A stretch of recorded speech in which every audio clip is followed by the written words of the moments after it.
So my first business I ever had, I was 15. Actually, I was super young, and I left the game for a bit. I think I shouldn't have. It was this super nerdy thing. We built custom Minecraft maps for famous Wow. YouTubers, and it was how I made my first 100 grand. I was like 15 years old, and I made my mom open up a Robinhood account. And I felt like I felt like the man.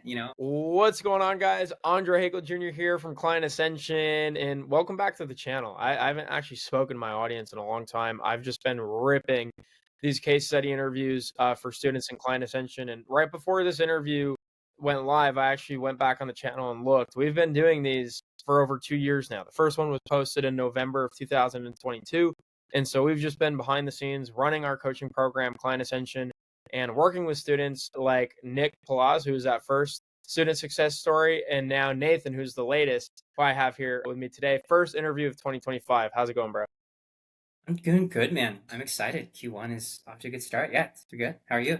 Let's go, dude. Let's go, dude. I'm good. I'm good. We had a strong Q4, which is surprising for our business because we're in like the lead gen space and typically things slow down. But we just decided to really push it and see if it was a limiting belief, which we found out that it was. We always slowed down towards the end of the year because we just assume lead gen business is slow this time of year. But we found out that didn't have to be true. And so we had a really strong end of year, and it just goes right into our busy season or our best season, which is Q1, because now everyone's looking to get started with a new lead gen initiative. So yeah, it's been nonstop busyness, but we're having fun. So, and I'm looking forward to this interview, bro, because you've been doing some really cool things and you run a really specialized business in helping people monetize or even start their newsletters. And you've worked with some really big names in the space as well that are just really impressive. So, if you could just give us a quick intro of who you are.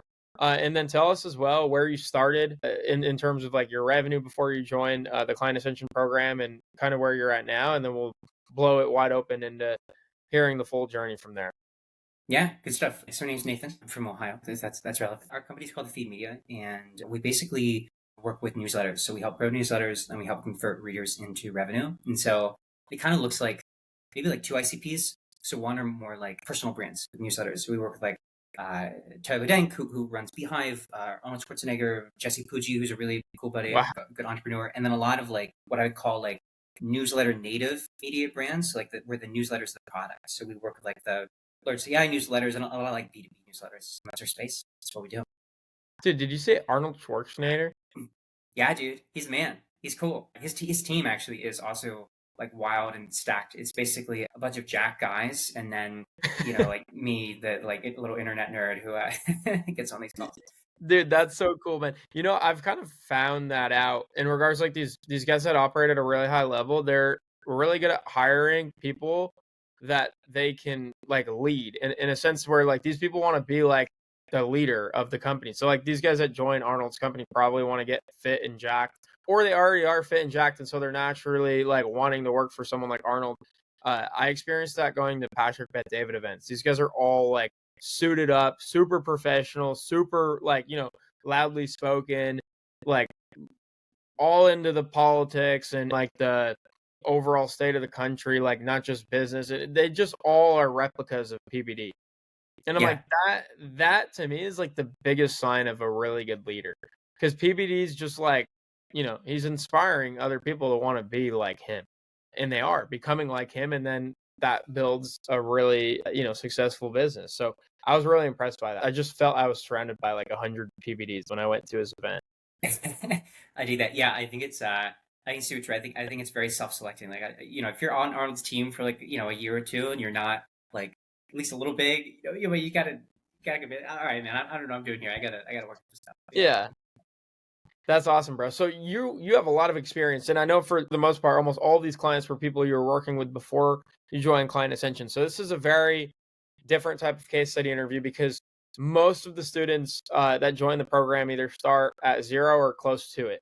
You're one of the guys that came in at a much higher revenue level with much more experience, and so you must have been looking for something very specific. So kind of talk on like where were you at when you joined the program, and why did you join? Yeah, so I think we were probably around like 65 a month when I joined, something like that. And we're a little under 80 now. We've like maybe in the program for like 2 months. So we've been for a little bit. I think the main reason I joined was I have found that like I think community is such an important thing. And I've been in like on Daniel's email list and stuff for super, super long time.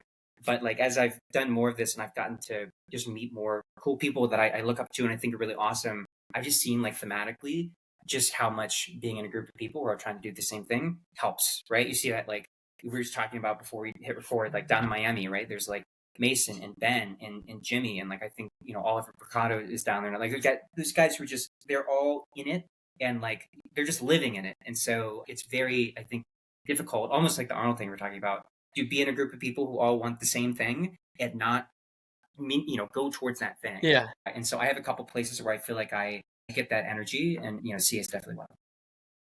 That's awesome, bro. And I love that. It's like you're looking for communities that almost keep you focused on the goal, right?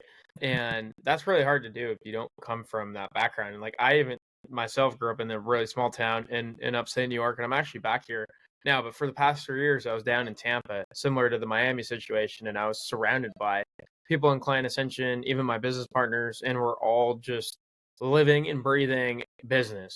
And that does so much to like the subconscious into like the way you go about your life. It's just like you prioritize those things and it just becomes the norm, right? When I come back to like my hometown and around the holidays, I start to realize like how not normal what I do is. But when you're in Tampa or Miami or you're in a community like Client Ascension, it feels so normal. Yeah, I totally agree with that. Two things came to mind. You were saying that. So one is I think one of the reasons why I've enjoyed CA and a couple other groups I'm in is like I didn't grow up with a lot, but I ended up going to like a very like traditional college that a lot of like Wall Street people and like consultants come out of that, and I feel similar to that in the way that like those people are all very, and I was for a long time, super risk averse. Like nobody's like starting businesses. There's a very clear you go to banking for 2 years and then you go to private equity for 2 years and you go to this MBA and you do this thing and it's all very linear. And Mm. so it's been super helpful to just be thrown into other folks who are just bootstrapping really cool businesses. And the other thing is making me think about I was grabbing dinner last night actually with these two agency guys. And I was thinking about there's this young guy who was with us. I think he just turned 20 and he runs this agency. It's doing, I think 40 or 50K a month. And he basically, all he does are street interviews like UGC in New York, 20 years old. And so like all of his friends are like, either working a job immediately after high school or like just into college. And he's in a completely different like life cycle. It's Rural. like if Daniel had like a kid. You know what I mean? Like his life is just he's in such a different phase. And so anyway, I think that's cool. And I think that's why it's really important to find people who are doing what you're trying to do. I love that, bro. I love that. And so, more about like your business and the specific challenges you're facing now, or even at the start of the program. Like, you're at 65, you're scaling towards 80 at this point. I guess, what is the goal and what's the current challenges you're facing, or even some of the challenges you've recently faced, like when you first joined, that you solved that helped you to unlock another, phase of growth? Yeah, I think my goal was like so what a good buddy of mine is you guys are a good mentor of mine. This guy Jesse Pucci, who ran a really large agency and then sold it. And I think one thing he and I have talked a lot about is he worked like a dog in that business. I mean, he worked tremendous hours for years and years and years. And he's always kind of thought of a good rule of thumb is like a business that you own is sort of like a job, and it's more of a liability than it is an asset, roughly until like maybe let's call it $5 million a year in revenue, which at agency margins is when you could hire proper operators. You could get yourself fairly out of the business if you wanted to. You could sell the business that starts to become mildly interesting to strategic buyers or private equity or whatever at that point. And Mhm. so I think that's like a good goal, because I want to be able to do things that aren't just the business, right? I want to have flexibility. So I think that's like a good like arbitrary one. And then I think getting more out of like basically being more valuable to the same clients that we have. And so therefore being able to charge more. So like in October, we had a client who we give them a discount because they were a big brand and we really wanted to work with them. So we were working with them for probably, maybe 3K a month. And our typical minimum is 5K a month. And we did a very good job during that engagement. And so I went out and visited this guy in San Francisco. We had a great time and we re-signed a deal that was 10 per month, which is great. Like I would love our average contract value to be 10 a month for clients. That'd be Yeah. awesome. So that kind of stuff was super, super helpful. I'd say now the challenges that I'm having are more like niche things, right? It's like I don't think my niche is super huge, like just newsletters, media companies that have newsletters. And I think even if we worked with all the biggest ones, it's very difficult to have more than a $1.5 million, $2 million agency with that. And that's still a liability more than it is an asset. And so like what we're trying to do now is like, cool, can we take this and do paid ads for e-commerce? Or can we take the fulfillment that we do for email marketing and funnels and do that kind of like a growth operator model, like Logan we talked about, or some of these other guys who do that, Beta, whatever. And so I think we're in this like, I feel in this weird like purgatory thing where the business is going well, but it's not as well as I would like, and there's not immediate executional clarity. I'm cool. Take this thing, you found the gold vein, and just keep digging at it because I'm like looking for the next like vein of gold. It's like what's the sort of niche that we should be trying. Yeah. Do you feel like it's more of like a getting clients game? Because I think some businesses, especially at your level, they go one of two ways. It's either make more money from your existing client base or go out and get more clients. Where do you feel you're at, or is it even some of both?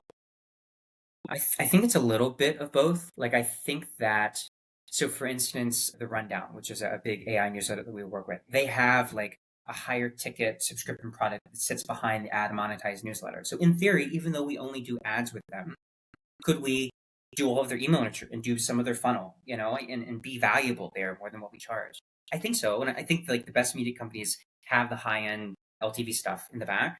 But that notwithstanding, I think it will be like probably easier and more scalable to find a much larger niche and like add that as well. So there's two buddies of mine run this company called AdCrate, and they're a pretty cool agency. They're a good creative marketing agency, and like they work with e-commerce. They work with a couple mobile apps. They work with one of our friends in the newsletter space, and so like they've gone a lot more horizontal. So I think we may want to try that. Super interesting. Yeah, I guess too, being in the Client Ascension community and attending some of the coaching calls or interacting with some of the expert coaches or even just having conversations with guys like myself or Daniel or Dan or Christian or whoever it might be, like what are some things you might have learned in the past couple of months that you're actively trying to or have applied in the business? I would say maybe two things. One we talked a little bit about, which is like the community thing. Like I just feel like there's like like you guys are going to be like the Sean Puri Sampar, of whatever kids who are like 20 now, Daniel Yeah. going off on a rant. I think that's really cool. I'm friends with a couple of those guys, and like it's cool to see that like there's a bunch of them who have been friends for 10 years. They a bunch lived in SF to get together for a while. Then they were down in Austin for a while all together. And it's like they've just been this unit that has always been around for each other. And I know that's a very wishy-washy thing, but I think that is super important because I think the worst thing that like somebody listening to this interview or whatever some shit could do is like quit the game. Like just by staying in the game, Stay in the it is game. very, very difficult to fail. Very difficult to fail if you just stay in the game. I think the second thing is I think it's really important to you can pivot your idea, but don't pivot or quit like the ICP or the problem. And so I think again, like I joined probably a couple months after you guys had the big, 0 to 100K and list kit, or like I knew about you guys roughly in Mhm. that time and joined now as you guys have had this second unlocked phase of the business in paid ads. And, you're very humble about not saying your number at the beginning, but, $1 million a month, right? Was your guys' number last month.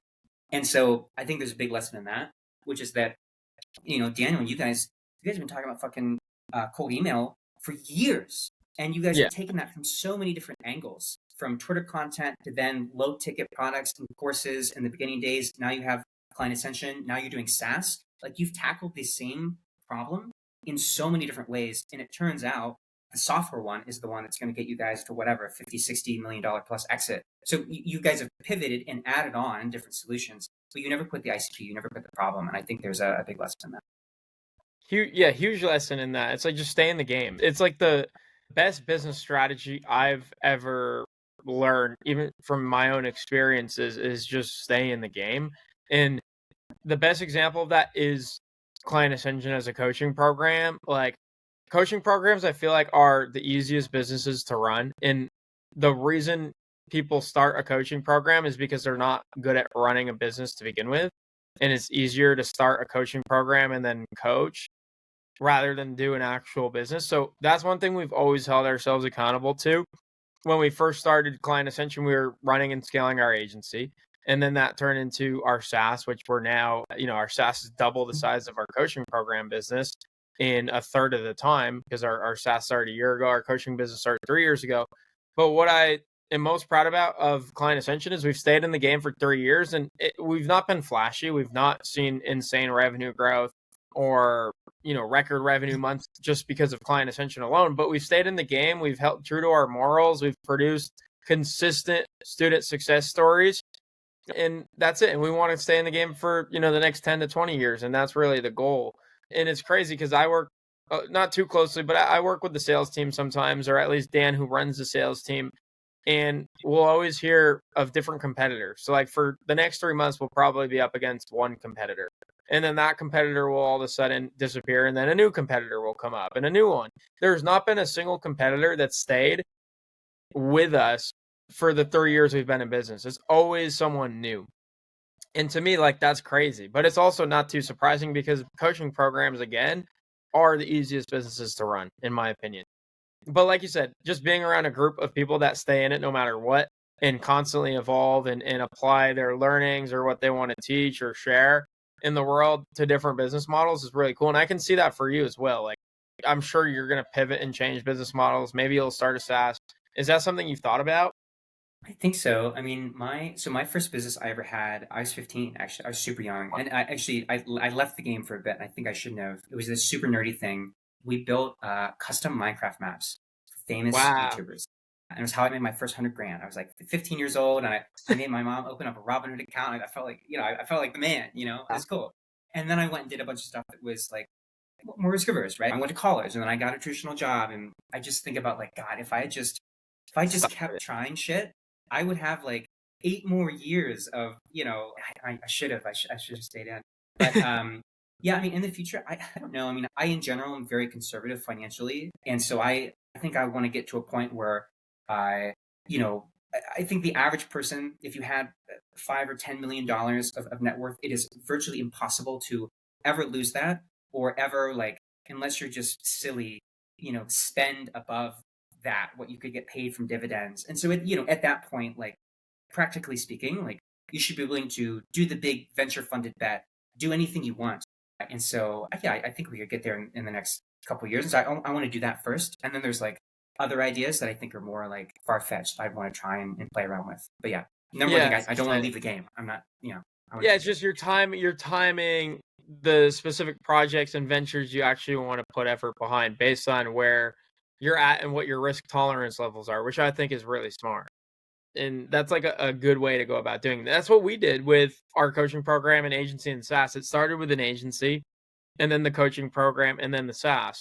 And the SaaS, it was easy to do because the SaaS company, most people don't know this. It's like they're not cash cows. Like you're not going to start a SaaS and start, producing crazy distributions and profit for yourself.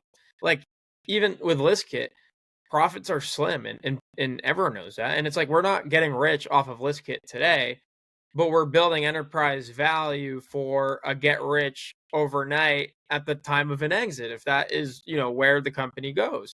And if it goes to zero, that's part of business too.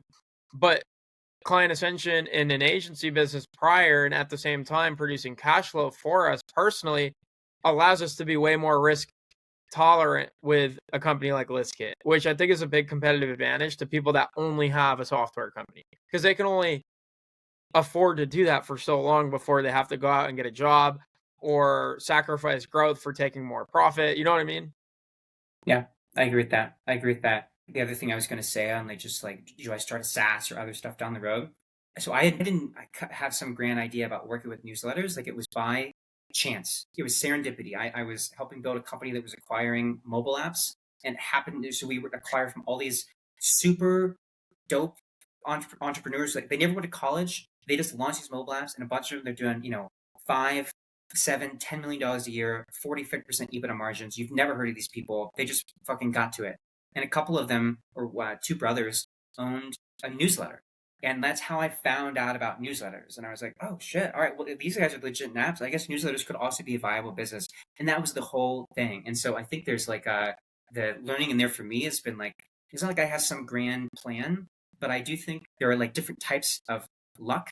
And super quickly, I feel like there's lottery luck, which is, there's like blind luck, basically. The next level of luck is like what I call like duck luck. So you ever picture like a duck swimming and they're very calm above the Yeah, water, but like below their feet are kicking like crazy. Duck luck is basically just if you move around and create motion, you will become more lucky by doing things. And so that that's was the so good. apex to newsletter insight. The next one is more of like a luck meets preparation. So when I met Jesse Pujji, he had a newsletter, and I happened to have been working on newsletter for 3 or 4 months. Lucky that I met him, but I was prepared when I did, and so we've had a Yeah. great friendship, a great business relationship since that. And the final one is more along of where you and Daniel and everybody are going, which is you guys are a luck magnet. You guys are now known very well, and luck finds you because you have a very large brand and people know you for what you do. So anyway, Dude, that I is I don't have amazing. some Never plan. heard it explained that way. I think it's super true. So I'm like trying to like keep getting more duck luck and like be prepared, and then hopefully over time I will, also be, the luck will come find me. That's the long term bet. That is so cool. I've never thought of it that way, but I'm thinking in my head all of the opportunities in recent years and how it's been an evolution of duck luck. Like literally throwing everything at the wall, moving really fast, trying everything, and then something sticks. And then, like you said, preparation or opportunity meets preparation. It's like then opportunity comes along and you're actually prepared for it. Like for us, that was the start of Client Ascension. It was myself, Dan, and Christian running an agency for a year, learning from Daniel from afar, and then meeting him in person, essentially, and partnering up on a business idea that we both collaborated on. It's like, and to Daniel, that was a luck attraction or a luck magnet because he was someone that people wanted to partner with in business. But for us, that was a preparation meets opportunity, or vice versa. And Yeah. now there's been a lot of luck magnets, like you've pointed out, which is really interesting because a lot of times those will come across my desk and I'll just be like, where did this even come from? Like how? It almost feels too easy sometimes. And it's not to say that from like we're crushing it in that sense, but it's like you used to have to really like kick your legs to even find anything tangible. Yeah, I think it's So so true. Yeah, I mean, you guys deserve it. You guys are awesome. that's cool, man. Did you learn that framework somewhere, or did you just kind of think of that on your own?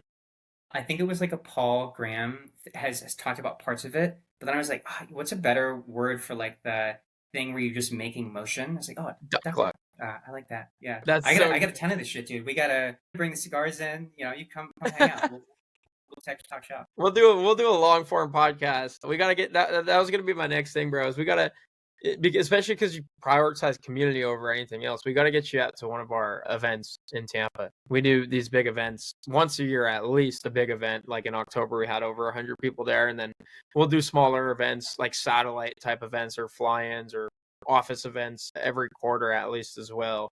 And those are always great because we're mostly online from the day to day, and then just to be able to fly out somewhere and kind of be out of that office environment and just in person with a bunch of people you've been talking with and learning from online, like that's what I look forward to more than anything else. So like the future of Client Ascension is a lot more in person. At least that's where I want to go with it. So hopefully Yeah, that also means us being able to collaborate and meet and chop it up and do more in person stuff. yeah, 1,000,000%. Hampton, by the way, coming to a similar conclusion. They're moving very heavily in person. I think for the same reasons. Yeah, I Yeah. think that's a good bet. They have a really interesting model because I think they do it geographically, or at least some Now, of it. now they do. Yeah, I mean, before it was more like, okay, as long as Canada, U.S., Mexico. But yeah, now they're making a very concerted outbound effort that is very geocentric, which I think makes sense. Yeah. That's cool. Yeah, one day we'll get there. Like I said, Client Ascension is something that we're going to be building for I mean the rest of my life, at least the way I see it. Yeah. It's a very long term lifestyle business, and as long as we continue to learn from our own business experiences, we'll always Client Ascension will always be relevant because those learnings can be shared and are valuable to other people, including yourself and everyone else that's been on this channel before. So yeah, man, business is a fun game, and it's cool we get to meet people like each other and have conversations like this and get paid for. So I appreciate you coming on, sharing your story, talking about some of your experience being in the program. I know you're super new to the program, but you've already had a huge impact. So looking forward to what this year has in store for both of us. And last question for the audience, where can they connect with you and follow you online. If they're in Client Ascension, I always just say DM the person in the community so you can start to, get acquainted on Slack, because the Slack community is really where everything is happening. But for someone outside of the program, are you on Twitter or LinkedIn or anything like that? Yeah, definitely NCA. DM me on Slack. I live on Slack like Bro, me perpetually. too. I most of where I'm trying to do content and stuff, I think for now at least is going to be on LinkedIn. So I think I'm just like Nathan-May-1 or something. Nathan May on LinkedIn. Yeah. Awesome. Well, dude, thank you so much, Nathan. I appreciate it. For everyone else listening, thanks for all your support over the last 2 years, listening to all these success stories. And if it's something that draws your interest, and if it's something that you want to learn more about, if this community is something that you feel you need in 2025 to grow your business or to just expand your mindset on what's possible in business, hit us up. There's not too strong of a CTA other than get in touch. We're really easy to get in touch with. We're very accessible either on Twitter or on LinkedIn. Hit us up, myself, Daniel, Dan, Christian, anyone involved in the company. Feel free to reach out to Nathan and ask him about his experience and what he's got going on with his. Join. I'll do the hard CTA if you won't do Yeah. it. I appreciate you, bro. But anyways, thanks so much for listening, and hope to see more of all of you in 2025. Peace.